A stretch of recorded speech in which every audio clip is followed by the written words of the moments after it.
I'll never forget the look on Mark's face when he walked into the Thompson family vineyard, his arm wrapped possessively around Natalie's waist, only to freeze mid-step when he saw me standing near the stone fireplace. "What is she doing here?" he whispered loud enough for several guests to hear. What Mark didn't know, what he couldn't possibly have anticipated, was that in less than an hour, everyone in that room would learn that I wasn't just attending the annual Thompson harvest celebration as a courtesy invite.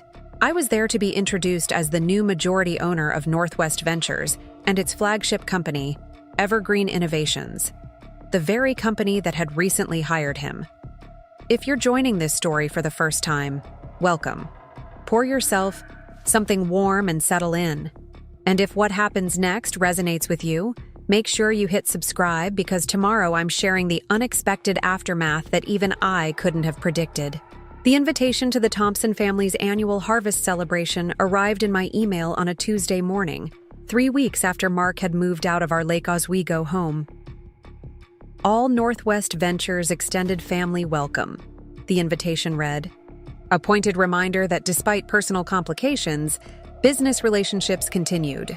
Rich Thompson, Northwest chairman, had always maintained that tradition. I hesitated only briefly before accepting. After years of operating behind the scenes as Victoria Reynolds, keeping my connection to Northwest Ventures carefully separated from my personal life as Olivia Anderson, I had finally decided to merge these identities. The board meeting the previous week had made it official. I would step forward as the face of the company I had built. What I couldn't have anticipated was Mark's RSVP, much less that he would bring a guest. Diana Thompson texted me the morning of the event. "Just wanted to give you a heads up. Mark confirmed last night he's bringing someone named Natalie." I stood in my closet, hand hovering between a safe navy dress and the emerald silk I rarely wore. Mark had always complained that the color drew too much attention. I chose the emerald. The Thompsons' Willamette Valley vineyard was spectacular. In early October, the vines heavy with fruit, the air crisp with autumn. Cars lined the long gravel drive leading to the renovated barn that served as their event space. I spotted Mark's Audi immediately, parked near the entrance, prime positioning as always. I parked farther back, taking a moment to gather myself, before walking the path through the vineyard rows. Jason Miller, my COO, and one of the few people who knew both sides of my life, had offered to accompany me. I'd declined. This moment needed to be navigated alone. The converted barn glowed with string lights, the massive wooden doors thrown open to welcome guests. I paused at the entrance, scanning the room quickly. Rich Thompson noticed me first, raising his glass in greeting before making his way across the room. "Olivia," he said warmly, kissing my cheek. "Perfect timing. We're about 20 minutes from the announcement." "Everything set?" I asked quietly. "Documents signed, press release scheduled, social media ready to go live at 8 p.m. He smiled.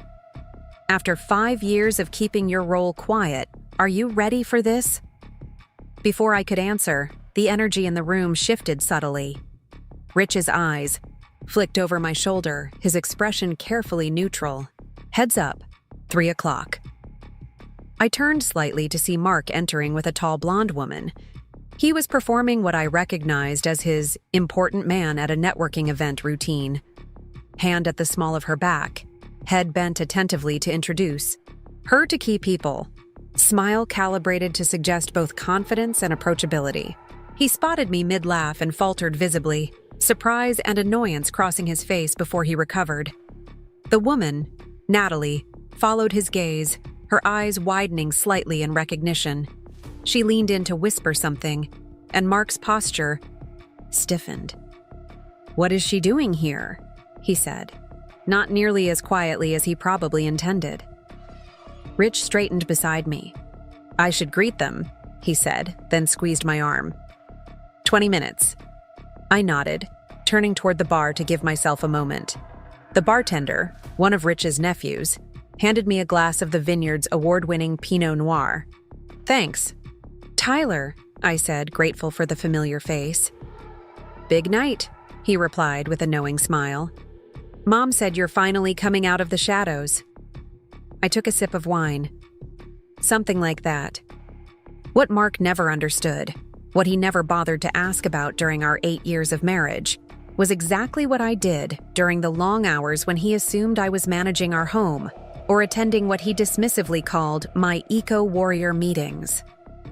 I founded Northwest Ventures at 27, using inheritance money from my grandmother combined with a small investor group I'd assembled through connections at Reed College, where I'd studied environmental science and business. The company began as a venture capital fund focused exclusively on sustainable technologies, but quickly evolved when we acquired and transformed a struggling local manufacturer into Evergreen Innovations. Under the name Victoria Reynolds, my middle name and mother's maiden name, I built Northwest into a regional powerhouse. The separate identity had started as a practical business decision when female founders, especially young ones, were still novelties in Portland's growing tech scene. It eventually became a strategic advantage, allowing me to move through industry spaces, gathering information, and making connections without the preconceptions that came with being known as a CEO. Mark believed I managed philanthropic projects for the Thompson Family Foundation, a convenient explanation for my connection to Rich and Diana, my irregular schedule, and my attendance at certain high-profile events. The irony was that Rich actually worked for me, not the other way around. I had recruited him as Northwest's chairman when we expanded 5 years ago, valuing his public reputation and industry connections while I operated behind the scenes. Our marriage had functioned smoothly within these parameters. Mark pursued his career in sustainable architecture, believing his connections and insights drove our comfortable lifestyle. I supported his ambitions while quietly building something substantial beyond his awareness or understanding. The arrangement hadn't started with deliberate deception. In our early days, I'd planned to tell him once Northwest achieved certain benchmarks. But during our first year of marriage, Mark had made his expectations clear. The man should be the primary breadwinner, he'd announced over dinner after a particularly successful project. It's just the natural order of things. Rather than challenge this, I'd simply nodded and kept building in the background. The more successful Mark became, the more his ego seemed to require my relative professional insignificance. The more successful I became, the more carefully I concealed it. Now, watching him navigate the room with Natalie, I wondered if he would have chosen her as my replacement if he'd known who I really was. Not just Olivia Anderson, supportive wife with her modest foundation work, but Victoria Reynolds, the driving force behind one of Oregon's fastest-growing sustainable technology companies. I met Mark at a green building conference where he was presenting innovations in sustainable architecture. I was there scouting potential investments, still using the Victoria Reynolds identity professionally. We connected afterward at a cocktail reception, where I introduced myself as Olivia, carefully separating my personal and professional personas.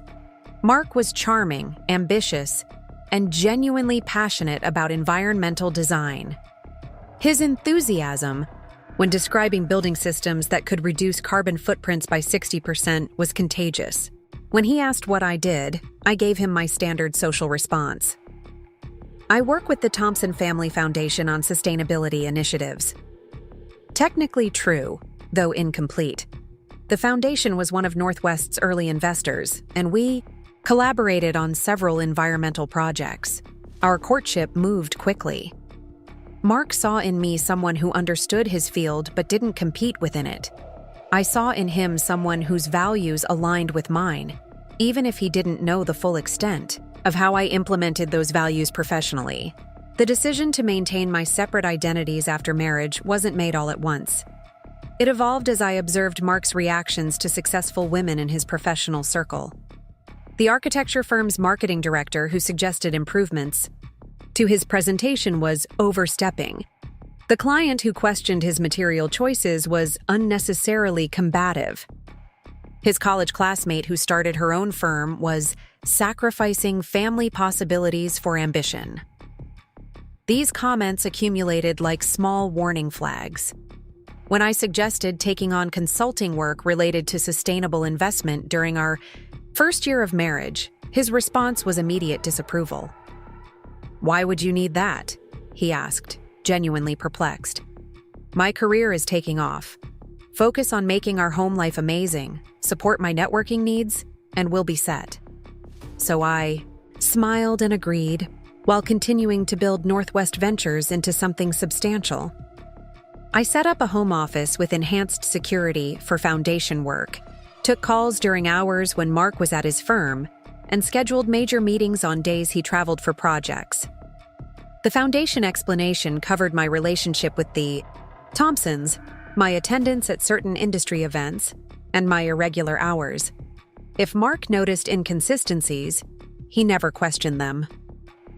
Preparing and narrating this story took us a lot of time, so if you are enjoying it, subscribe to our channel. It means a lot to us. Now back to the story. Like many people, he saw what he expected to see. A supportive wife whose activities never threatened his self-image as our household's primary achiever.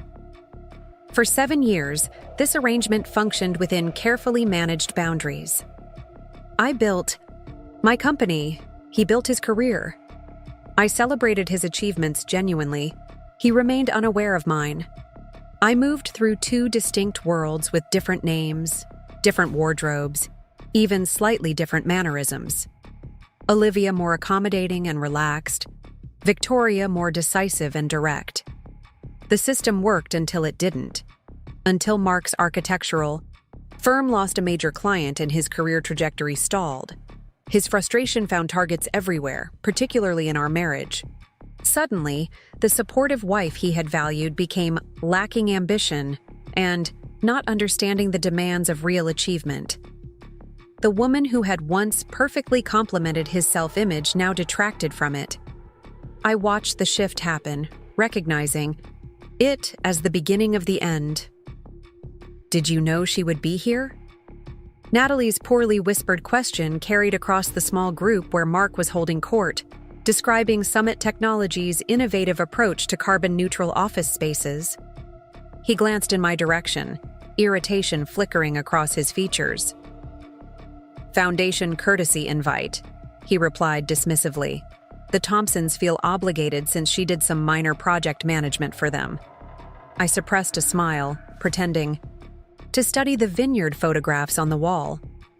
The minor project had been a $50 million initiative transforming abandoned industrial sites into green community spaces, now nationally recognized as a model program. Mark had always excelled at reframing reality to enhance his importance while diminishing others.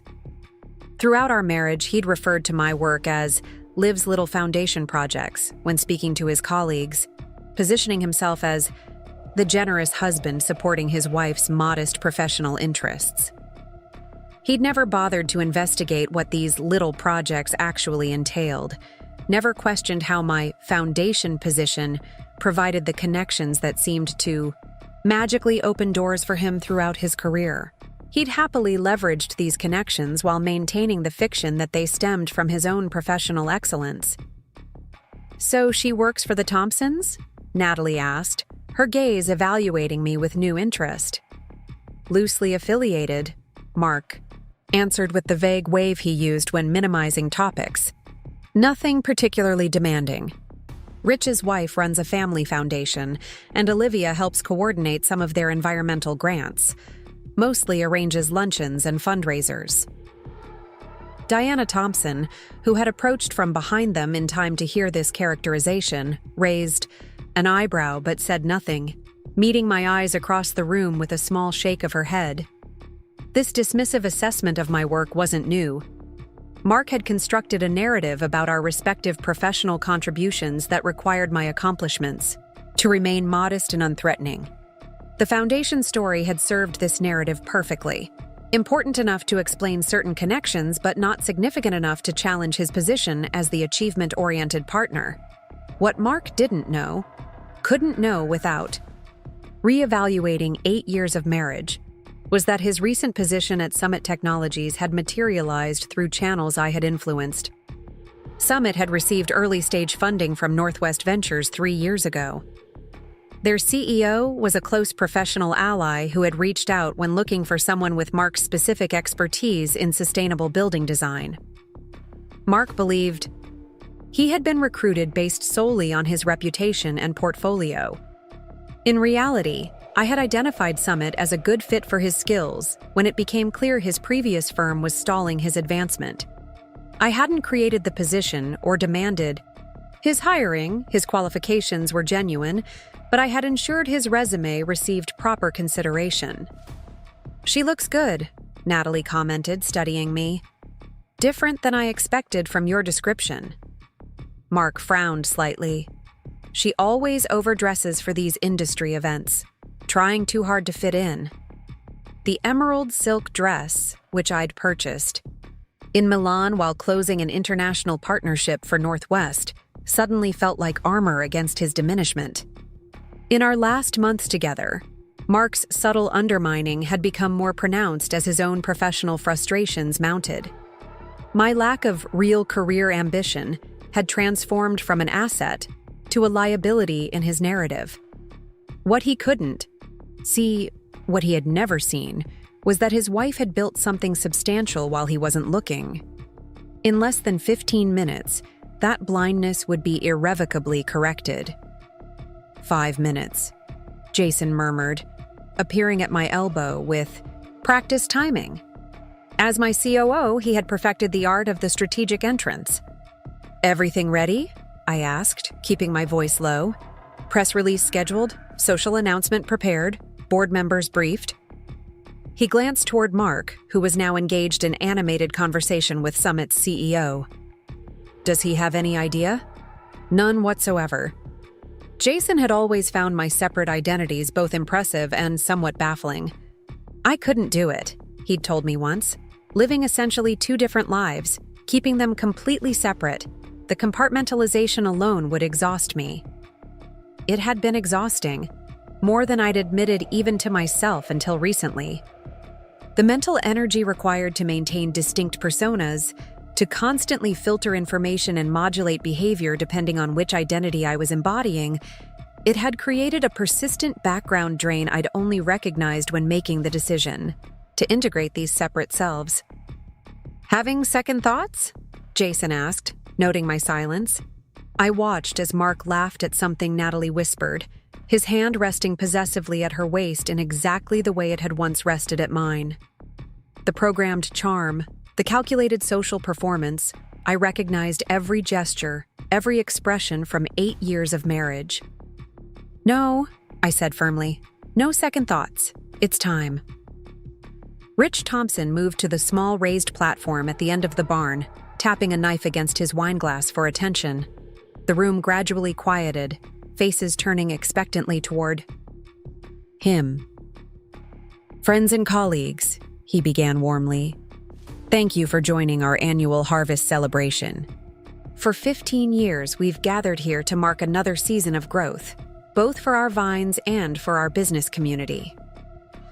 I took a deep breath, centering myself as Rich continued with his customary remarks about the importance of sustainable business practices and community connections. Mark had moved closer to the platform, positioning himself and Natalie prominently near the front, his standard networking strategy to ensure visibility with key figures. "Tonight is particularly special," Rich continued, his gaze finding me in the crowd. "Northwest Ventures and Evergreen Innovations are entering a new phase of leadership, one that honors our founding vision while positioning us for future growth." I moved slowly toward the platform, aware of eyes tracking my movement. Mark's attention remained fixed on Rich, anticipation evident in his posture. Summit Technologies' relationship with Northwest Ventures made this announcement relevant to his new position, though not in the way he imagined. "Many of you have worked with Northwest's founder and CEO for years," Rich continued, "though you may not have realized it. Operating under the professional name Victoria Reynolds, she has built one of the most successful sustainable technology investment firms in the region while maintaining a deliberately low public profile." Murmurs rippled through the crowd. Mark's expression shifted from polite interest to confusion. His eyes darted around the room, perhaps looking for this mysterious Victoria Reynolds he'd never encountered in his networking circles. "Tonight, that changes," Rich said, extending his hand toward me as I reached the platform. "Please join me in welcoming Northwest Ventures founder and CEO as she steps fully into public leadership, Olivia Victoria Reynolds Anderson." The moment stretched into crystalline clarity as I stepped onto the platform. Mark's face transformed through a progression of emotions: confusion, disbelief, shock, and finally, dawning comprehension. Beside him, Natalie looked between us with wide-eyed realization. For 8 years, I had maintained the separation between Olivia Anderson and Victoria Reynolds, between wife and CEO, between the woman who accommodated Mark's ego and the woman who built something substantial beyond his awareness. That division ended tonight. The weeks leading up to the Thompson event had been filled with careful preparation, both professional and personal. The board had unanimously approved the public leadership transition, agreeing that Northwest Ventures had reached a stage where my direct, visible leadership would strengthen our market position. The anonymity served its purpose, Eleanor Wilson had noted during our final planning meeting. As my earliest investor and longtime mentor, Eleanor understood better than most why I had initially separated my identities. But today's sustainability, market values authentic leadership and personal connection to mission. It's time to bring your whole self forward, Olivia. The timing wasn't coincidental. Mark had moved out 6 weeks earlier, taking an apartment in the Pearl District that he described as more aligned with my professional image. Our separation agreement was being finalized by attorneys, the divorce proceeding with the same efficiency that had characterized our marriage. What Mark didn't know was that I had been preparing for this possibility for nearly 2 years, since the first signs appeared that his perception of our marriage was shifting. Robert Martin, Northwest's general counsel and my personal attorney, had helped me structure everything from property divisions to financial arrangements with meticulous attention to detail and absolute discretion. The house is in both your names, but the purchase was primarily funded through your separate assets, Robert had reminded me during our preparation meeting. The prenuptial agreement is clear about maintenance of separate property brought into the marriage or acquired through separate business ventures. I had nodded, remembering Mark's casual dismissal of the prenup details. "Just standard protection for that trust fund of yours," he'd said before signing, never questioning why a woman he believed worked for a foundation would have such comprehensive protection for business entities and intellectual property. The Lake Oswego house had been maintained through my income, though Mark believed his architecture salary covered most expenses. The vacation property in Cannon Beach, the investment accounts, the art collection, all had been acquired through my Northwest earnings while maintaining the fiction that they were joint achievements or family assets. "He's going to be blindsided," Jason had warned during our communication planning session. "Are you prepared for potential public fallout?" It was a legitimate concern. Mark excelled at crafting narratives that positioned him favorably. His interpretation of our separation had already emerged in careful comments to mutual friends. His growing success had unfortunately highlighted my lack of comparable ambition. He needed a partner who truly understood achievement.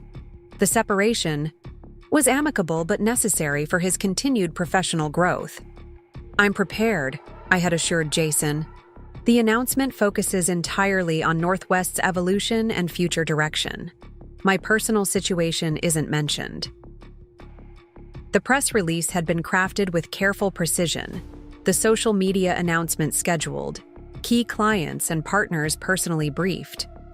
Everything was in place for a seamless public transition that presented my emergence from behind the Victoria Reynolds identity as a strategic business decision rather than a personal reclamation.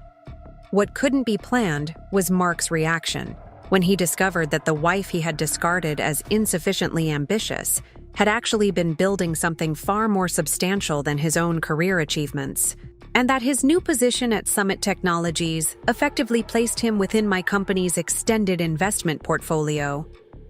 The personal satisfaction of this revelation wasn't the point, I reminded myself repeatedly during preparations. The business decision stood on its own merits, but I couldn't deny the symmetry of the timing. Mark's public emergence, with Natalie coinciding with my public emergence as Northwest's CEO, created a narrative alignment too perfect to have been deliberately orchestrated. Sometimes life arranged its own poetic justice.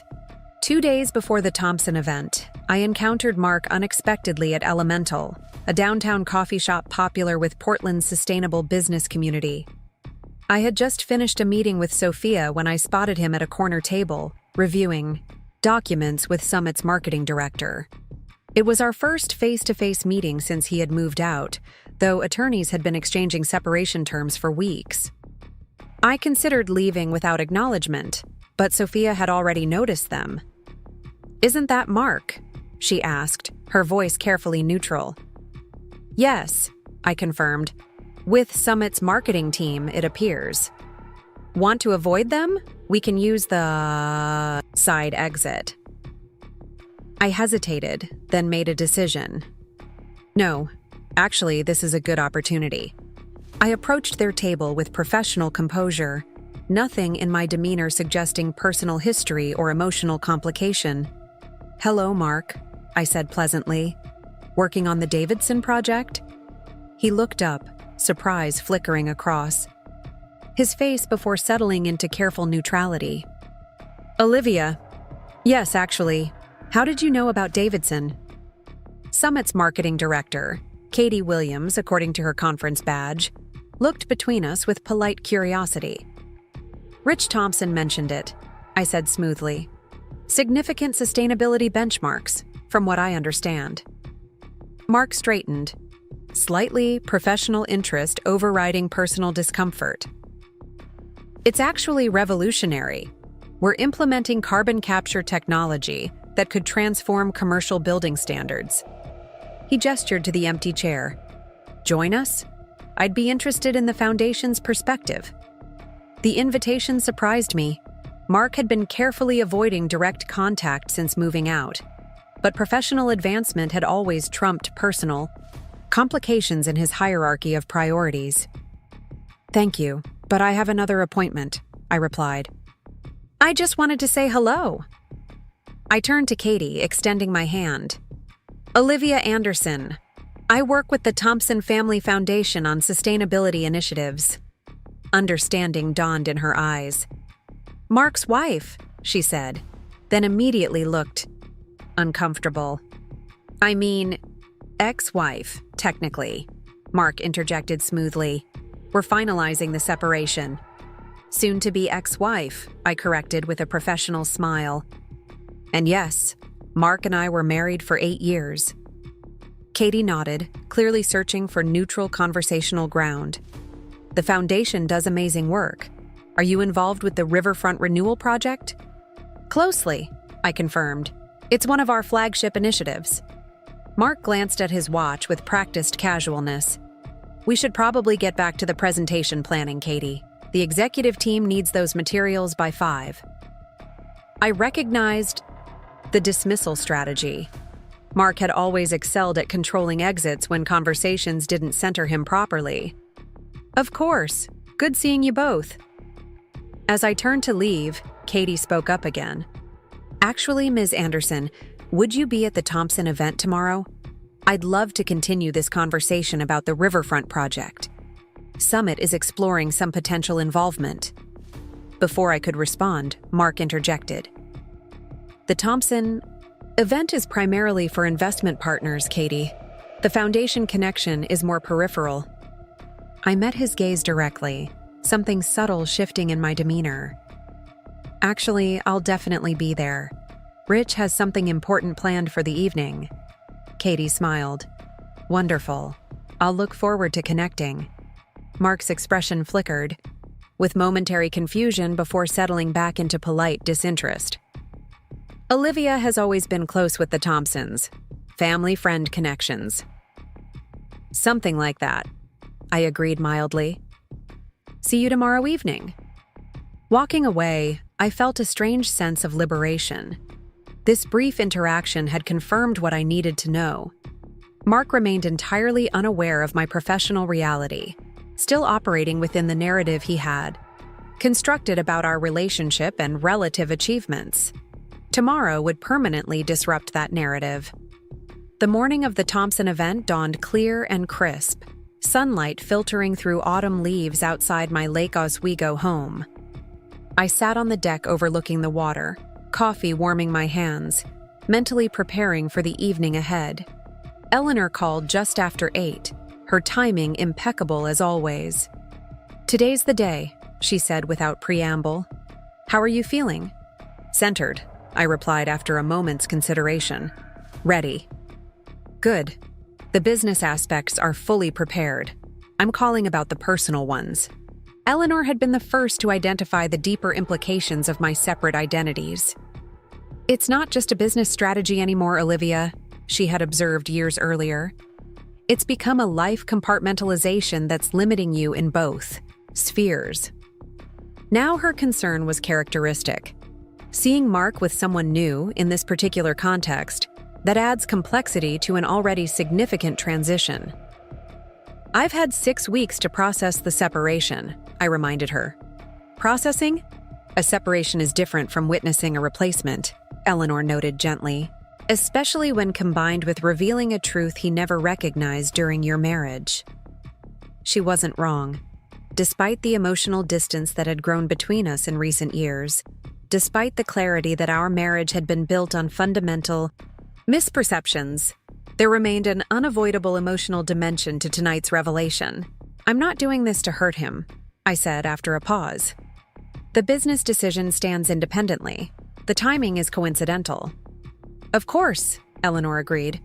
"But coincidental timing still has emotional impact. Be prepared for that impact. On him, on you, on the wider social circle witnessing this particular unveiling."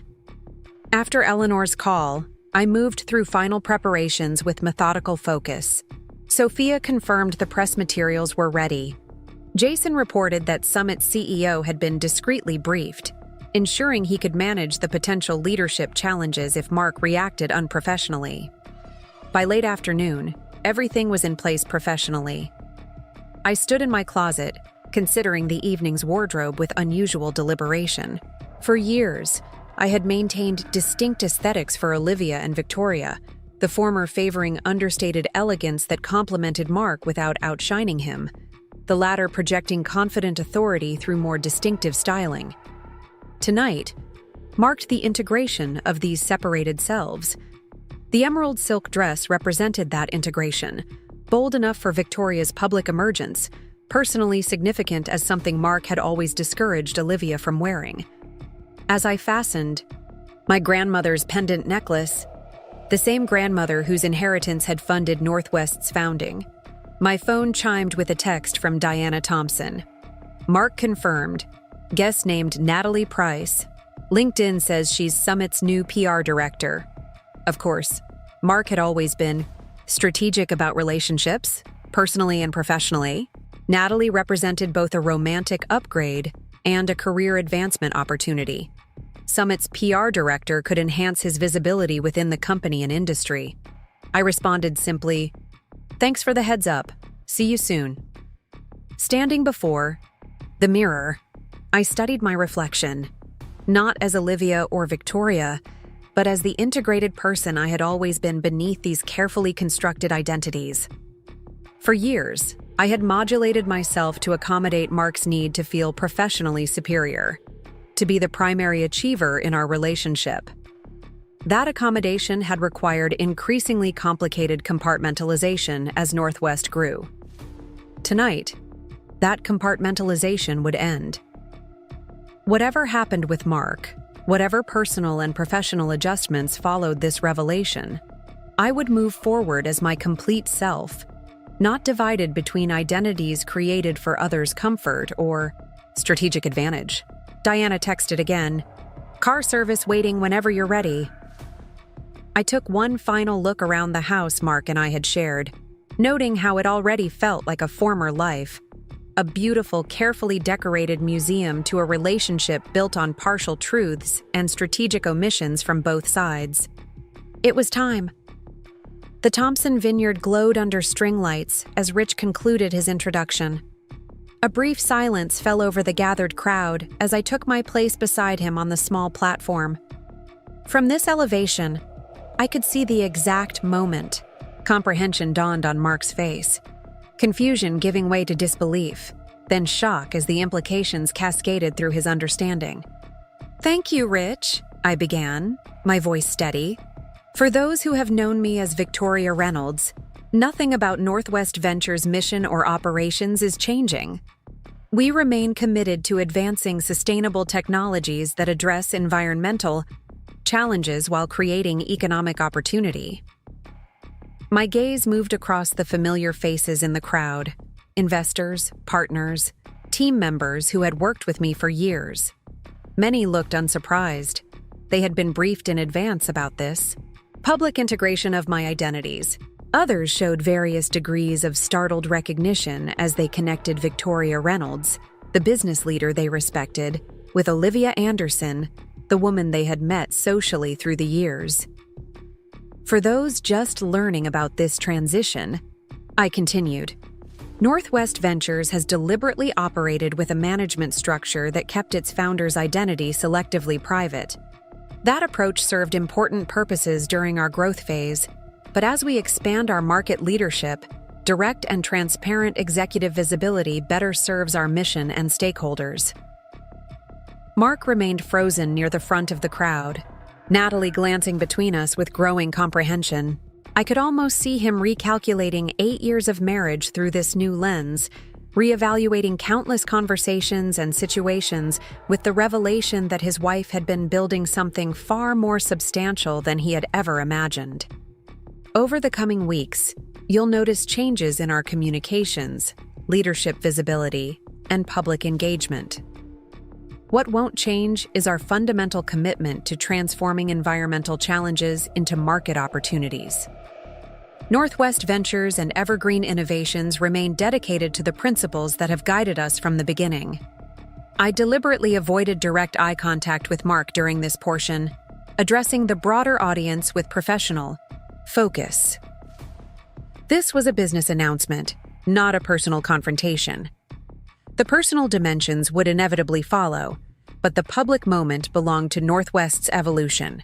I look forward to engaging with each of you more directly as we enter this new phase. Thank you for your continued partnership in building a more sustainable future. Rich returned to the microphone to share additional company updates while I stepped down from the platform. The planned announcement had been brief and focused entirely on business implications. Nothing in my words referenced personal circumstances or suggested awareness of the particular irony in Mark's presence. As conversations resumed around the room, I accepted congratulations from longtime business associates, many of whom expressed relief at no longer needing to track which version of me they were addressing in different contexts. Through it all, I remained aware of Mark's location in my peripheral vision, watching as he stood in apparent shock, hardly responding to Natalie's concerned questions. It was Jason who eventually approached them, extending professional courtesy as Northwest's COO. "Mark, good to see you again," he said, his voice carrying just enough for me to overhear. "I don't believe we've met officially in your new role at Summit, though we've been following your work closely." Mark seemed to struggle for words, an unusual state for someone who prided himself on smooth professional interactions. You've worked with Olivia all this time?" "For 7 years," Jason confirmed, "since Northwest acquired Evergreen and expanded operations. But she works for the Thompson Foundation," Mark said, his voice hollow with disbelief. Jason's response was gentle but clarifying. That was a simplified explanation for certain social contexts. Olivia, Victoria professionally, founded Northwest Ventures 9 years ago. She recruited Rich Thompson as chairman 5 years later, when we expanded regionally. Natalie looked between them with growing understanding. So, Summit's primary investor? Reports to Olivia. Yes, Jason confirmed. Northwest Ventures holds a 30% stake in Summit Technologies as part of our sustainable building portfolio. Mark's expression shifted through complicated emotions, shock giving way to calculation as he processed implications beyond the personal revelation. His new position, his career trajectory, his professional reputation, all now existed in relation to a company ultimately controlled by the wife he had recently left for being insufficiently ambitious. It was time to address this directly. I excused myself from a conversation with investors and approached the small group, my expression professionally composed. "Mark," I said simply, "I imagine you have questions." "Questions?" Mark's voice had taken on the tight control he used when extremely angry, but attempting to maintain public composure. "That seems inadequate for finding out my wife has been lying about her entire professional identity for our entire marriage." "Let's discuss this privately," I suggested, gesturing toward the vineyard's small tasting room adjacent to the main event space. Natalie touched Mark's arm. "I should give you two some space." "No," he interrupted. "You're here as my guest, and apparently, you should understand exactly what kind of situation you're walking into with Summit." The implied threat wasn't subtle. Mark had always excelled at leveraging uncomfortable information as potential ammunition. I simply nodded and led them toward the tasting room, aware of curious glances following our departure from the main gathering. Once inside with the door closed, Mark's carefully maintained facade cracked. 8 years, Olivia. 8 years of presenting yourself as something you weren't. Was any of it real? I met his gaze directly. I never lied about who I was, Mark. I simply didn't disclose everything I did professionally. "That's semantic gymnastics," he snapped. "You deliberately created the impression that you worked for the Thompson Foundation, while apparently running a major investment firm under a different name." "Yes," I acknowledged. "Initially because female founders faced significant barriers, particularly in raising capital. Later because it became evident our marriage functioned best when you believed your career achievements outranked mine." His face flushed. "That's absurd. I would have celebrated your success." "Would you?" I asked quietly. "When Lauren started her design firm, you called her aggressively ambitious and questioned whether she had proper priorities. When I mentioned taking on consulting work, you immediately discouraged it. Every woman in your professional circle who demonstrated significant achievement became someone to critique rather than admire." Natalie shifted uncomfortably, perhaps recognizing patterns in Mark's behavior that suddenly appeared in a different light. "So this is my fault?" Mark demanded. "Your deliberate deception for our entire relationship is somehow justified because I allegedly wouldn't have supported your success." "It's not about fault," I replied evenly. "It's about recognizing reality. Our marriage was built on a fundamental misunderstanding. You needed me to occupy a supporting role that validated your self-image as the primary achiever.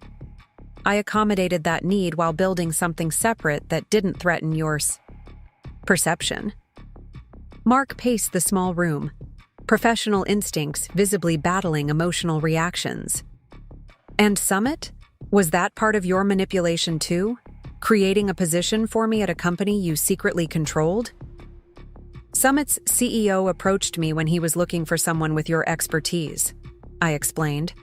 "I confirmed you were qualified, but made no demands regarding your hiring. Your credentials earned you that position, Mark." Natalie spoke for the first time since entering the room, her voice carefully measured. "So, to be clear, Northwest Ventures owns 30% of Summit Technologies?" Her PR training was evident in how quickly she pivoted to professional implications rather than emotional dynamics. "That's correct," I confirmed. "We were early investors 3 years ago, well before Mark's position was created." Mark ran a hand through his hair. a gesture I recognized from countless tense negotiations during our marriage. This is a professional conflict of interest. My position at Summit, our divorce proceedings, all properly disclosed and managed through appropriate channels, I interjected calmly. Summit's CEO was informed of our personal connection when you were hired. The board has implemented governance protocols to address any potential conflicts. Nothing about this situation violates professional ethics. But you allowed me to believe, Mark began, then stopped, visibly recalibrating. The Lake Oswego house, the accounts, our lifestyle, that was all from your company, wasn't it? Not my architecture salary. Yes, I acknowledged, though you never questioned how my foundation position could possibly support the lifestyle you attributed primarily to your earnings. His expression hardened. Because you deliberately fostered that misconception. I simply didn't correct assumptions you made and preferred to maintain, I replied. Our prenuptial agreement clearly designated my business holdings as separate property. You signed it without asking substantive questions about what those holdings actually entailed. Mark turned to Natalie, who had been watching our exchange, with the careful analysis of someone gathering information for future reference. I need a moment with Olivia alone, he said, his tone suggesting this wasn't a request. Natalie hesitated, professional calculation visible in her expression. Of course, she finally agreed. I'll wait outside. As the door closed behind her, Mark's carefully maintained public persona evaporated completely. Is this what tonight was about? Publicly humiliating me in front of colleagues? Making sure everyone knows I didn't understand my own marriage? Tonight was about Northwest Ventures entering a new phase of public leadership, I said firmly. The timing was determined by business considerations and board approval, not our personal situation. Convenient timing, he noted bitterly. 3. Weeks after I move out, you suddenly decide to reveal you've been secretly running a major company our entire relationship. The decision to integrate my professional identity has been in development for over a year, I countered. The separation accelerated certain aspects but didn't create the fundamental business case. Mark leaned against the tasting room counter, studying me with narrowed eyes. You know what this looks like, don't you? The soon-to-be ex-wife using her secret corporate power to undermine her husband professionally. It's vindictive. If I wanted to be vindictive, Mark, I wouldn't have approved Summit's last funding round knowing they were creating a position you would likely fill, I pointed out. I wouldn't have ensured our separation agreement protects your professional interests, despite the overlapping business relationships. So I'm supposed to be grateful? He asked incredulously. For the benevolent consideration of the wife who built our entire relationship on deception? Our relationship was built on mutual accommodation of each other's needs, I corrected. You needed to believe you were the primary achiever. I needed to build something significant. We both created frameworks that served those needs, until they no longer aligned. Mark was silent for a long moment, his expression shifting through complex emotions, before settling into something more calculated. What happens now? He finally asked. Professionally, I mean. Summit is partially owned by my soon-to-be ex-wife's company. That creates obvious complications. Only if we make it complicated, I replied. Summit's CEO values your expertise. Northwest values Summit's innovations. Those business realities don't change because of our personal situation. And if I find the arrangement untenable? I met his gaze directly. Then you'll make whatever professional decisions serve your interests, as you've always done.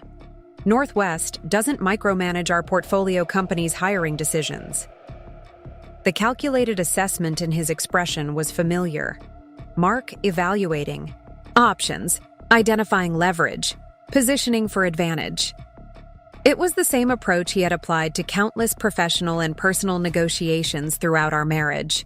So nothing changes, he said finally. You continue as Northwest's newly public CEO. I continue at Summit. We proceed with the divorce as planned. Essentially, yes, I agreed. Though you now have accurate information about my professional role, which creates more transparency for all parties. Mark straightened, adjusting his suit jacket with the precision he used when preparing to exit difficult conversations. I should return to the event. Natalie will be wondering. Of course, I said, matching his shift to public-facing composure. He paused at the door, turning back with an expression I couldn't immediately interpret. Were you ever going to tell me? If we had stayed together, would I ever have known who you really were? The question carried more emotional weight than anything else he had asked, touching on the fundamental deception that had enabled our marriage to function for 8 years. I don't know, I answered honestly. I kept hoping we would reach a point where your sense of achievement felt secure enough that my success wouldn't threaten you. That point never seemed to arrive. Something flickered in his eyes. Perhaps recognition, perhaps rejection of the characterization. Without responding, he opened the door and returned to the gathering, his public persona sliding back into place with practiced ease. I remained in the tasting room a moment longer, gathering myself before rejoining an event where my professional reveal had now been complicated by this personal confrontation. Through the window, I could see Mark speaking with Natalie, his body, language conveying urgent communication while maintaining the appearance of casual conversation. This was merely the opening round of what would likely be a complex renegotiation of boundaries and narratives. Mark excelled at crafting favorable interpretations of difficult situations. Whatever story he ultimately constructed about our marriage, and its ending would undoubtedly position him advantageously while minimizing his own failure to recognize who he had actually married. I straightened my shoulders and opened the door, stepping back into the role of Northwest's newly public CEO, rather than Mark's soon-to-be ex-wife. Tonight had been about integration, bringing together the separated aspects of my professional identity. The personal complexities would unfold in their own time. Eleanor approached as I re-entered the main event space, her expression conveying concern without intrusiveness. "Everything all right?" she asked quietly. "Processing phase," I replied with a slight smile. "As expected." "He'll try to rewrite the narrative," she observed, watching as Mark and Natalie engaged with Summit's CEO across the room. "That's been his pattern since I've known him." "Yes," I agreed. "But for the first time, he'll have to construct that narrative without the benefit of my complicity." Rich Thompson joined us, champagne flutes in hand. "To Northwest's next chapter," he said, offering the glasses, "and to finally being able to properly acknowledge its founder in public." As we clinked glasses, I noticed Mark watching from across the room, his expression unreadable at this distance. Whatever he might be feeling, anger, betrayal, calculation, the public revelation had fundamentally altered our dynamic. For 8 years, I had maintained a performance that accommodated his need to feel professionally superior. That performance had concluded tonight, replaced by the integrated reality of who I actually was. In that moment, despite the personal complications, I felt a profound sense of liberation. The weight of maintaining separate identities finally lifted after years of careful compartmentalization. Whatever came next would be navigated as my complete self, not divided between constructed personas maintained for others' comfort. The remainder of the evening unfolded with professional focus. Conversations about Northwest's strategy and future direction dominated, with occasional curious questions about my dual identity that I addressed with straightforward transparency. Mark and Natalie departed early, his brief goodbye nodding toward professional courtesy while avoiding any reference to our private conversation. As the event concluded and guests began departing, Diana Thompson linked her arm through mine, leading me toward the vineyard's small terrace overlooking illuminated rows of grapevines. "Well," she said once we were alone, "that was considerably more dramatic than we anticipated." "The business announcement went exactly as planned," I noted. I wasn't referring to the business announcement, she replied with a knowing look. Mark bringing Natalie. That was an unexpected complication. I shrugged slightly. Their relationship isn't a secret. They've been seen together around Portland for weeks. Yes, but bringing her to this particular event, where he knew he would see you… Diana shook her head. That was deliberately provocative. Perhaps, I acknowledged, though more likely simple calculation. Natalie is Summit's PR director. Networking opportunities with Northwest's investment team would have professional value. Diana studied me with the perceptiveness that had made her a trusted confidant through years of maintaining my separate identities. How are you really doing with all of this? Not the CEO making a strategic announcement, but you, seeing him with someone else so publicly, while simultaneously revealing the truth he never recognized during your marriage. The question penetrated the professional composure I had maintained throughout the evening, touching on emotions I had compartmentalized just as effectively as I had separated my identities. It's strange, I admitted after a moment. Not the jealousy you might expect, but something more complex. Seeing him with Natalie made me realize how completely the performance aspects of our marriage had become habitual. Watching him deploy the same charm strategies, the same networking tactics, the same carefully calculated attentiveness that once felt genuine when directed toward me. And the revelation? His reaction? Exactly what you would predict, I said with a small smile. Shock, then anger, then immediate calculation of how to position himself advantageously within this new reality. Diana nodded, unsurprised. Rich always said Mark's fundamental talent was crafting narratives that served his interests, regardless of underlying realities.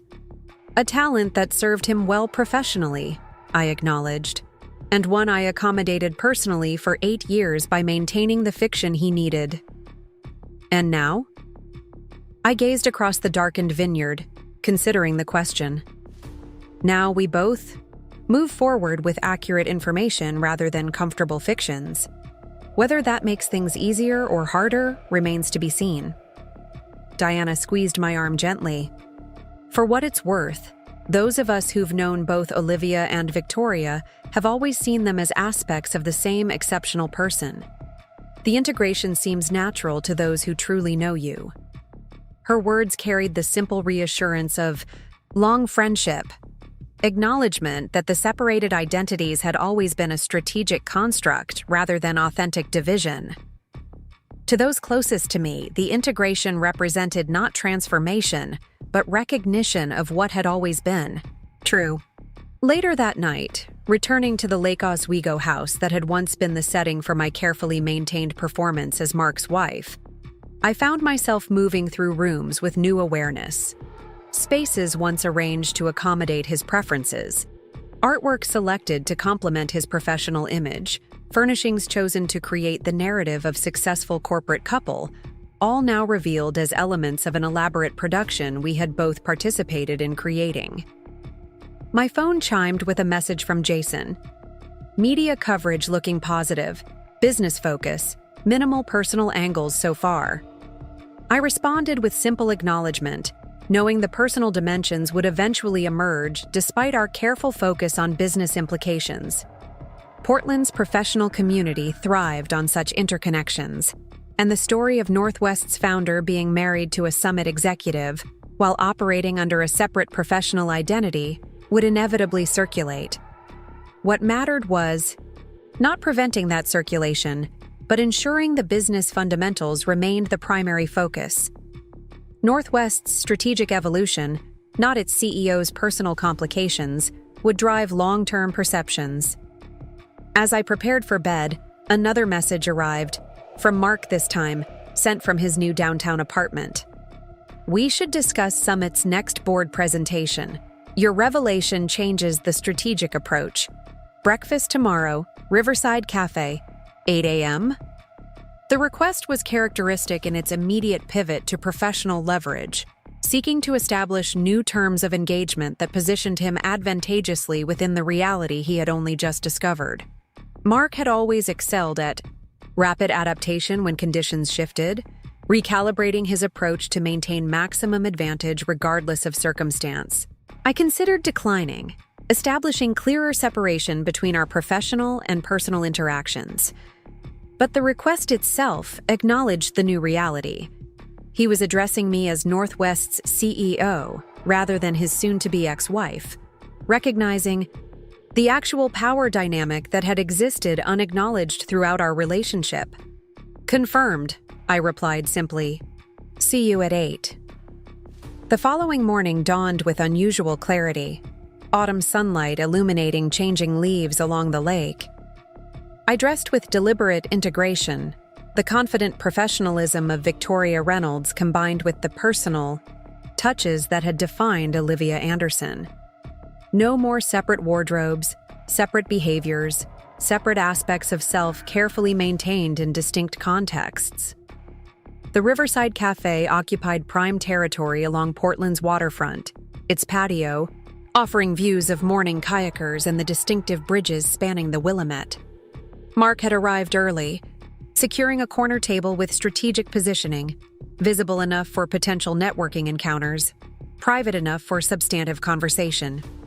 He stood as I approached, the courtesy automatic rather than emotional.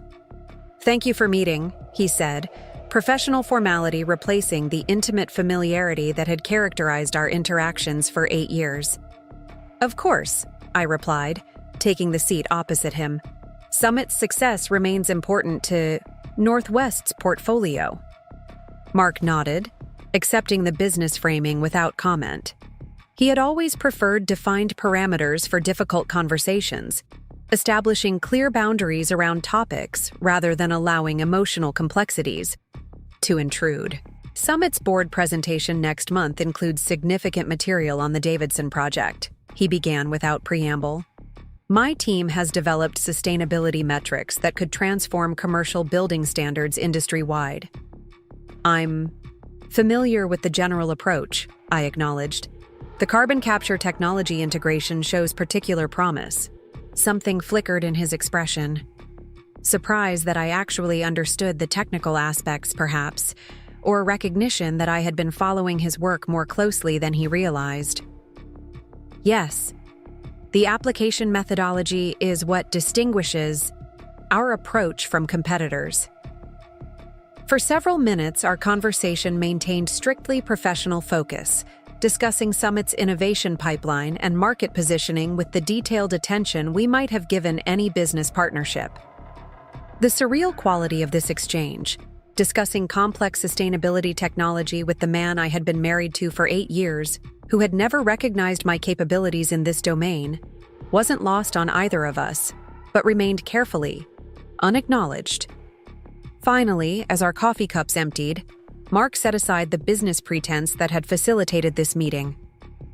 "You've been following my work at Summit since I started," he observed, his tone suggesting this represented some form of ongoing surveillance. "I follow all of Northwest's portfolio companies," I corrected. "Summit's innovations align particularly well with our sustainability mandate." "And my position there, was that your doing? Some form of professional safety net created while our marriage was already failing?" The question contained the familiar pattern of Mark's approach to uncomfortable truths, constructing a narrative that positioned him as the object of someone else's actions rather than a participant in mutual dynamics. "As I explained yesterday, Summit's CEO identified you as a potential candidate based on your qualifications," I replied evenly. "I confirmed your expertise but made no demands regarding your hiring." "But you knew I was interviewing," he pressed. "You knew while we were still living together, still maintaining the appearance of marriage." "Yes," I acknowledged. "Just as you knew you were pursuing Natalie while we were still sharing a home." The directness of this observation caught him off guard. Throughout our marriage, I had largely accommodated Mark's preference for indirect communication about uncomfortable topics, allowing issues to remain veiled in careful language rather than exposed to direct examination. That's different, he said after a moment. Personal relationships aren't the same as professional manipulations. I haven't manipulated your professional situation, I countered calmly. You are qualified for your position at Summit. Their CEO values your expertise. Northwest considers Summit a valuable portfolio company. All of these facts exist independently of our personal relationship. Mark studied me with the careful assessment he typically reserved for complex negotiations, perhaps seeing me clearly, for the first time, not as the accommodating wife who had supported his ambitions, but as a business leader with her own substantial achievements and strategic capabilities. "Why did you do it?" he asked finally, his voice lower, more personal. Than the professional tone he had maintained thus far. Maintain separate identities all these years? Was our entire marriage some kind of elaborately constructed fiction? The question deserved honest response, touching on the fundamental dynamics that had defined our relationship from its beginning. I considered my answer carefully, wanting accuracy rather than accusation. When we met, I had already established Victoria Reynolds as my professional identity. I began.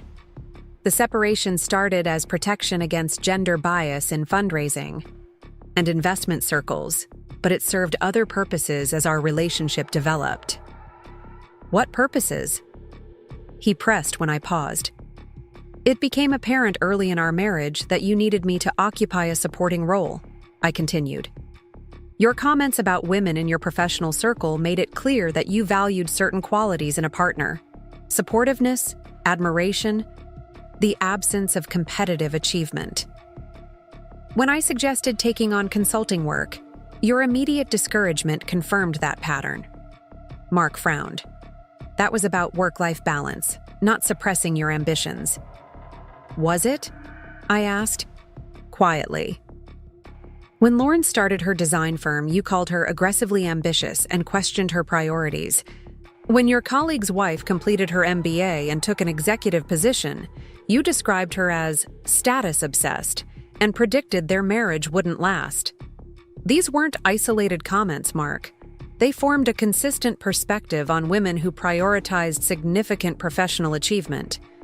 He shifted uncomfortably, perhaps recognizing patterns in his own behavior that he had never consciously examined. So you created an elaborate deception rather than having an honest conversation about career aspirations. I made a series of accommodations that allowed both of us to pursue what mattered to us, I corrected. You needed a wife who enhanced rather than challenged your professional self-image. I needed to build Northwest without artificial constraints. The separate identities served both purposes. At the expense of authentic connection, Mark noted, something genuine surfacing beneath his calculated exterior. Did you ever consider that I might have adapted, might have celebrated your success if given the opportunity? The question contained unexpected vulnerability, suggesting possibilities that had remained unexplored during our years together. Had I underestimated his capacity for growth? Had the accommodations I made actually prevented the relationship from developing more authentic dimensions? I considered it, I admitted, particularly in the early years. But your responses to successful women in your circle became more pronounced over time, not less. The pattern suggested that my professional achievements would be experienced as competition rather than shared success. Mark was silent for a long moment, perhaps reflecting on these patterns from a new perspective. Finally, he sighed, running, a hand through his hair in the gesture I had seen countless times during difficult conversations. So where does this leave us? Beyond the obvious legal proceedings? It was a fair question, acknowledging that our relationship now existed in multiple dimensions. Personal history being concluded through divorce, professional connections continuing through Summit and Northwest, social overlaps inevitable, in Portland's interconnected sustainability community. It leaves us with accurate information rather than partial truths, I said. You know who I actually am professionally. I know what you genuinely need in a partner. We can proceed with that clarity, even as our personal relationship concludes. And Summit, my position there, continues based on your performance and contributions, I replied. Northwest doesn't interfere with portfolio companies' personnel decisions unless extraordinary circumstances arise. Mark nodded, professional compartmentalization reasserting itself after the brief emergence of more personal dynamics. I should review the separation agreement again, now that I understand the actual financial situations involved. The agreement already reflects accurate asset valuations, I noted. The documentation doesn't change simply because you now understand the source of those assets. His mouth tightened slightly at this reminder that our prenuptial agreement had clearly designated my business holdings as separate property, regardless of whether he had bothered to investigate what those holdings actually entailed. Mark had always preferred favorable interpretation to detailed examination when legal documents served his interests. Still, he insisted, circumstances have changed significantly with your public role. There are reputational considerations. Now, that weren't factors when we drafted the initial terms. The negotiation attempt was transparently self-serving, yet characteristic of Mark's approach to changing circumstances, identifying leverage where possible, seeking advantage even in retreat. Throughout our marriage, he had excelled at positioning every situation, no matter how clearly established, as subject to reinterpretation when conditions shifted. The agreement stands, I said simply. My public role doesn't change the underlying financial realities or legal parameters. For a moment, something harder flashed in his expression, the frustration of someone encountering boundaries where he had expected flexibility, limits where he had anticipated room for negotiation. Throughout our marriage, I had generally yielded when he pushed, accommodating his preferences to maintain harmony. That pattern had concluded along with the relationship itself. I'll have my attorney review the options, he said finally, signaling that he intended to pursue whatever advantage might be available despite my clear position. Of course, I agreed, recognizing the familiar strategy. Mark rarely conceded any point immediately, preferring to maintain the appearance of potential alternatives even when none existed. It was a negotiating tactic that had served him well. Professionally, though its application to our personal situation suggested a fundamental misunderstanding of the new dynamic between us.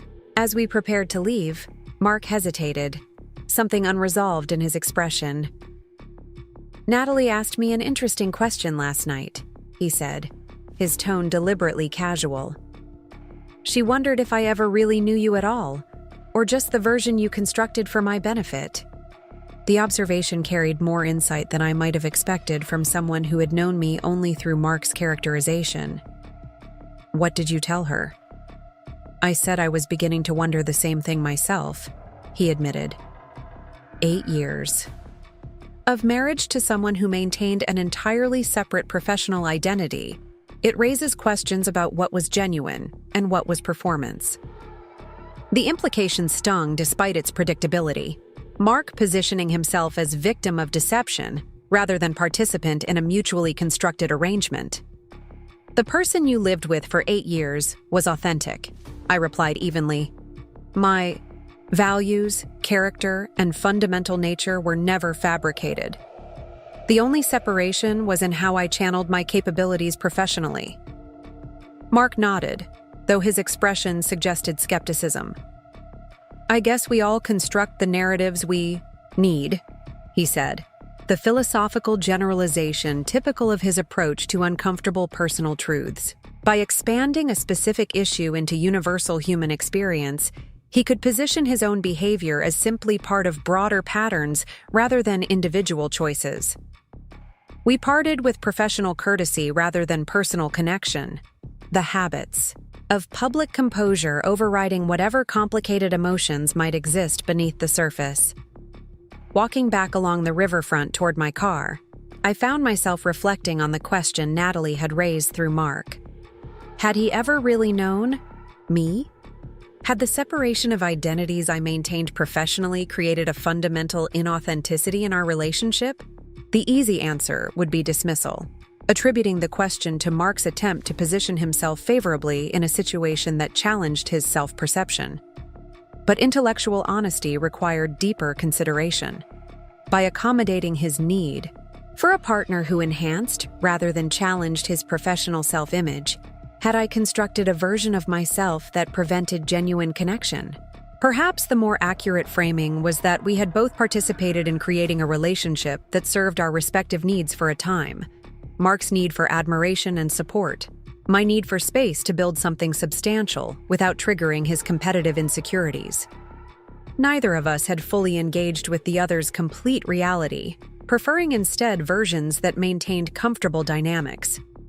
The dissolution of that arrangement through both Mark's choice of Natalie and my integration of professional identities simply revealed what had always been true. Our marriage had functioned precisely because of what remained unseen and unacknowledged between us. As I reached my car, my phone chimed with a message from Jason. Board presentation ready for your review. Also, Summit's CEO called.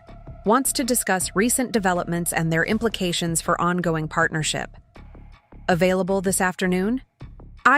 The professional world continued its momentum regardless of personal complications. I confirmed the meeting, grateful for the return to straightforward business matters after the emotional complexity of the morning's conversation with Mark. Driving back toward Northwest's offices, I felt a sense of lightness despite the difficult interaction. The liberation of no longer maintaining separated aspects of myself for someone else's comfort, no longer measuring my expressions and achievements against another's potential insecurities. Whatever challenges lay ahead in managing the professional and personal intersections created by my revealed identity, they would be navigated as my complete self rather than a carefully constructed partial presentation. The Portland skyline emerged through morning mist as I crossed the Hawthorne Bridge, the distinctive timber and glass architecture of Northwest's headquarters, visible among more conventional office buildings. I had chosen the design deliberately when we acquired the property 4 years earlier. Sustainable materials reflecting our environmental focus, transparent elements symbolizing the integrity we brought to investment decisions. Mark had toured the building shortly after its renovation, attending a sustainability showcase I had organized through the foundation. He had admired the architecture extensively, never questioning how a family foundation could afford such a prominent downtown property or why they would need 6 floors of office space. Like so many aspects of our relationship, he had seen what he expected to see rather than investigating what actually existed. As I pulled into my reserved parking space, now properly labeled with my actual name rather than Victoria Reynolds, I caught a glimpse of my reflection in the rearview mirror. The woman looking back wasn't simply Olivia, or Victoria, the supportive wife or the hidden CEO, but the integrated person I had always been beneath these carefully maintained separate presentations. For the first time in 8 years, I was moving through the world without strategic division of self, without calculations about which aspects to reveal in which contexts. The liberation of this integration far outweighed whatever complications might arise from navigating the aftermath of Mark's discovered truth. Whatever narrative he ultimately constructed about our marriage and its ending, whatever professional adaptations followed at Summit, would unfold within a fundamentally altered landscape. For 8 years, I had accommodated his need for a particular story about our relationship and relative achievements. That accommodation had concluded, replaced by straightforward reality. In that reality, I had built something substantial while maintaining fiction for his comfort. He had constructed self-serving narratives while failing to see what existed before him. Neither of us had engaged fully with the other's complete truth, preferring instead the versions that maintained a functioning partnership. Now, with those fictions disbanded through both his choice of Natalie and my integration of professional identities, we would proceed with clear-eyed recognition of who we actually were, no longer husband and wife defined by mutual accommodation, but business, associates navigating the aftermath of revealed truths.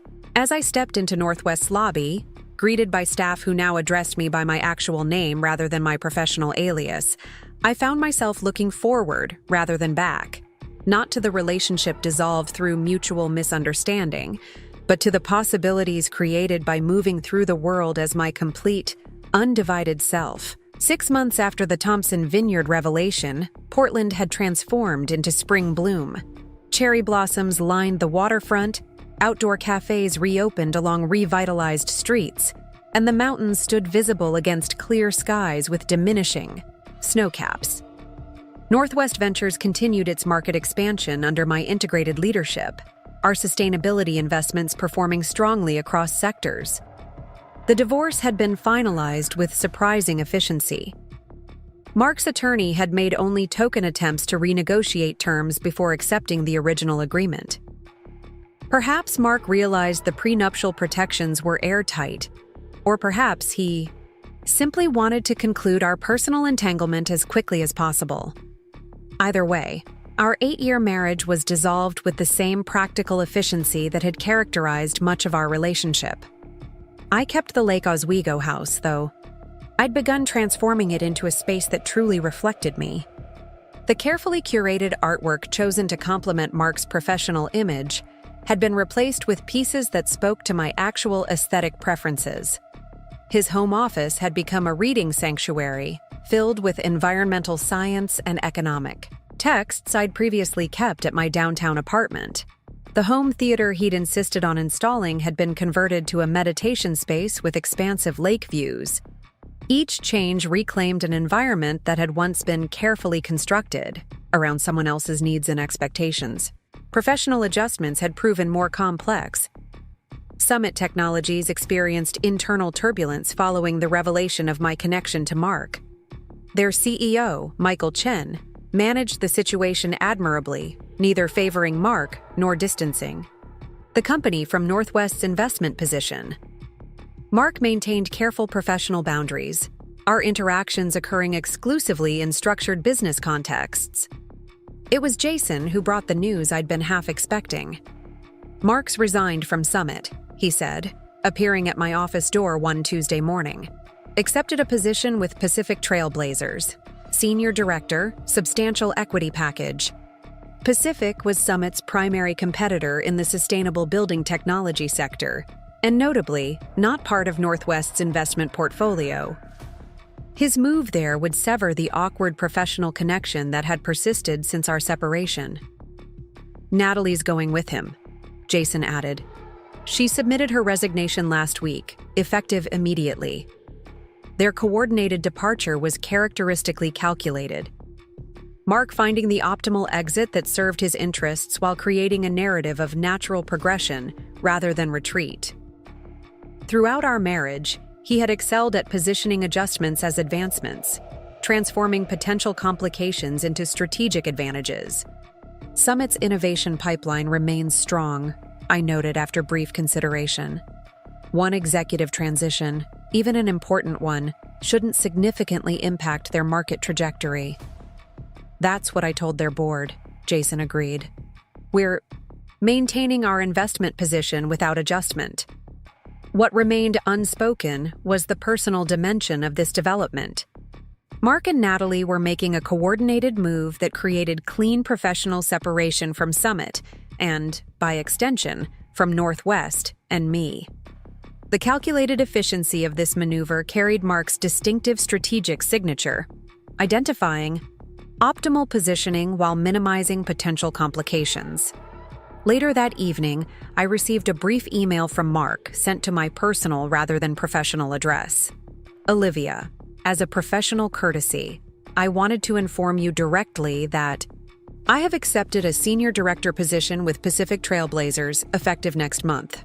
While I'm sure you've already heard through industry channels, I felt direct communication was appropriate given our history and ongoing professional connections. This move represents significant opportunity for my career advancement while also simplifying certain organizational complexities that our personal situation created. I've greatly valued my time at Summit and the growth opportunities it provided. I've instructed my attorney to direct any remaining divorce documentation or requirements to your legal team to ensure all transitions proceed smoothly. Regards, Mark. The message was characteristically calculated, acknowledging our history without specific reference to marriage, positioning his departure as both personal advancement and considerate simplification of organizational complexities, carefully balancing professional courtesy with emotional distance. After brief consideration, I drafted a response equally measured in tone. Mark, thank you for the professional courtesy. I wish you success in your new position at Pacific. Your technical expertise and communication skills will undoubtedly serve them well in their market expansion. Regarding any remaining administrative matters, Robert Martin will handle all legal documentation efficiently. Best regards, Olivia. The exchange represented perfect symmetry in its careful construction.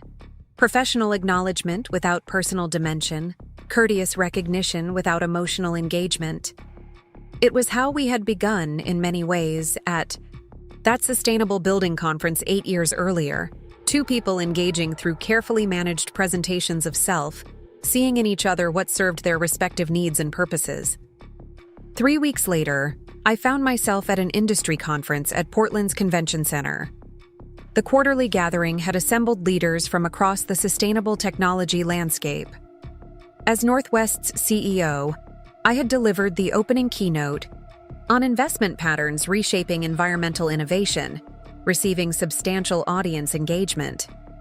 During the afternoon networking reception, I was discussing marine plastic reclamation technology when I felt a shift in the room's energy. Mark and Natalie had arrived together, moving with the practiced coordination of a professional power couple making strategic entrance.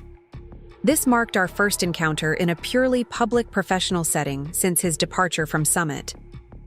Our previous interactions had occurred within structured business contexts where roles were clearly defined. This open networking environment created different dynamics, with industry peers watching with natural curiosity how we would navigate the intersection of professional courtesy and personal history. Mark spotted me almost immediately. After a moment's consideration, he guided Natalie directly toward my conversation group, choosing immediate engagement rather than awkward avoidance. Olivia? He greeted me with practiced ease, extending his hand as if we were simply industry colleagues with limited history. Excellent keynote this morning. Your perspective on biodegradable polymer investments was particularly insightful. Thank you, Mark, I replied, matching his professional tone while accepting the handshake. Pacific's carbon capture facade technology is generating substantial interest. The demonstration installation is impressive. Natalie offered her hand next, her expression suggesting she had prepared carefully for this interaction. Ms. Anderson, we haven't been formally introduced. Natalie Price, Communications Director at Pacific. Ms. Price, I acknowledged with professional courtesy. Your messaging on embedded carbon metrics has shifted the industry conversation effectively. The exchange continued with remarkably smooth navigation of potentially awkward terrain, discussion of technical innovations, market positioning, regulatory developments affecting both our companies. To outside observers, we appeared as nothing more unusual than industry colleagues engaged in typical conference networking. Our conversation focused entirely on professional matters with appropriate collegial rapport. Only someone who knew our history intimately might have detected the subtle calibration in our interactions. The careful selection of topics, the precise maintenance of personal distance, the occasional moments when reference to shared knowledge was automatically started then professionally redirected. After several minutes, Mark glanced across the room. If you'll excuse us, he said with practiced social grace, we should connect with the regulatory panel moderator before tomorrow's session. Of course, I replied easily. Good seeing you. Both. Eleanor appeared at my elbow as they departed, having observed the exchange from nearby. Remarkably smooth, she murmured. Anyone watching would think you were nothing more than professional acquaintances with occasional business overlap. In many ways, That's what we are now, I observed. The personal dimensions have been concluded. What remains is appropriate professional courtesy within shared industry space. Eleanor's expression suggested gentle skepticism. 8 years of marriage reduced to conference networking pleasantries. There's something both impressive and slightly sad about such complete compartmentalization. Her observation carried insight worth considering. The same capacity for separation that had enabled my dual identities during marriage now facilitated this apparently effortless navigation of potentially awkward professional intersection. The compartmentalization remained, though now applied to separating concluded personal history from ongoing professional presence, rather than dividing aspects of current identity. We've each found more authentic alignment, I noted, watching, as Mark and Natalie engaged another conversation group across the room. That seems like successful resolution rather than sad conclusion. The conference's final evening found me alone on the convention center's rooftop garden, taking a moment of quiet reflection before the closing reception. The space offered spectacular views of Portland's skyline against the backdrop of mountains. In the distance, the Willamette River winding through the city's core. "Quite a view," Mark's voice came from behind me. I turned, surprised to find him alone without Natalie's accompanying presence. "One of Portland's hidden gems," I agreed. The architect did remarkable work integrating this space into the original building design. Mark moved to stand beside me at the railing, maintaining appropriate professional distance while gazing out at the view. "Pacific's headquarters will have something similar on the 20th floor. Sustainable rooftop garden with gray water irrigation and native plantings." The conversation continued with comfortable focus on architectural elements and sustainability features. Safe professional territory that avoided personal dimensions, while acknowledging shared knowledge and vocabulary developed during our years together. After several minutes, Mark fell silent, his expression suggesting internal debate about whether to shift into more personal territory. Finally, he spoke with uncharacteristic directness. "Are you happy, Olivia, with how everything has unfolded?" The question carried surprising vulnerability, touching on emotional dimensions we had carefully avoided in our limited interactions since the vineyard revelation.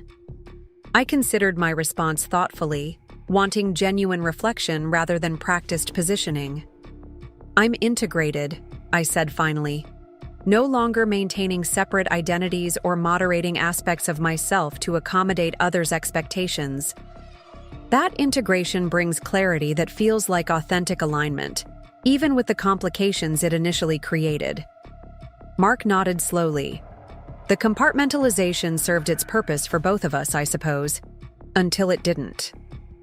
"Until it didn't," I agreed quietly. "And you? Pacific seems to be exactly what you wanted professionally." "It is," he confirmed. "The position offers expansion possibilities that Summit couldn't match, particularly with their more conservative approach to market development." I noticed he hadn't actually answered my question about happiness, instead pivoting to professional assessment, a pattern consistent with his fundamental orientation throughout our relationship. For Mark, professional advancement and recognition had always been primary measures of success and satisfaction, personal dimensions secondary to career trajectory. "And Natalie aligns with your vision," I observed neutrally. Something flickered in his expression, recognition perhaps, of the parallel I was acknowledging. "Yes," he said after a moment. "She understands ambition and professional positioning in ways that complement my approach." The echo of his comment about Natalie at our anniversary dinner, that she understands ambition in ways some people never will, hung unspoken between us. What had initially seemed cruel dismissal now appeared as accurate assessment of fundamental misalignment in our values and priorities. "I'm glad," I said with genuine acknowledgement. Authentic alignment serves everyone better than accommodation of mismatched expectations. Mark studied me with uncharacteristic directness. "You never actually needed my validation or recognition, did you? Even while maintaining the appearance of traditional supportive wife, you were building something substantial, completely independent of our relationship. I wanted your recognition, I corrected gently, but I didn't require it to validate my worth or achievements. That fundamental difference in perspective shaped many of our interactions without either of us fully acknowledging it. He nodded slowly, perhaps recognizing patterns in our relationship that had remained unexamined during its duration. For what it's worth, he said after a moment, what you've built with Northwest is genuinely impressive. Not as your former husband, but as an industry colleague. The sustainability investment strategy you've developed has transformed market approaches across sectors. The professional acknowledgement, offered without qualifiers or competitive positioning, represented something new in our interaction, recognition of my accomplishments on their own merits rather than in relation to his own achievements or identity needs. Thank you, I said simply. Your innovations in carbon capture building systems are similarly transformative. Pacific made an excellent acquisition in bringing you on board. For a brief moment, we stood together in silence, the city spread before us in evening light.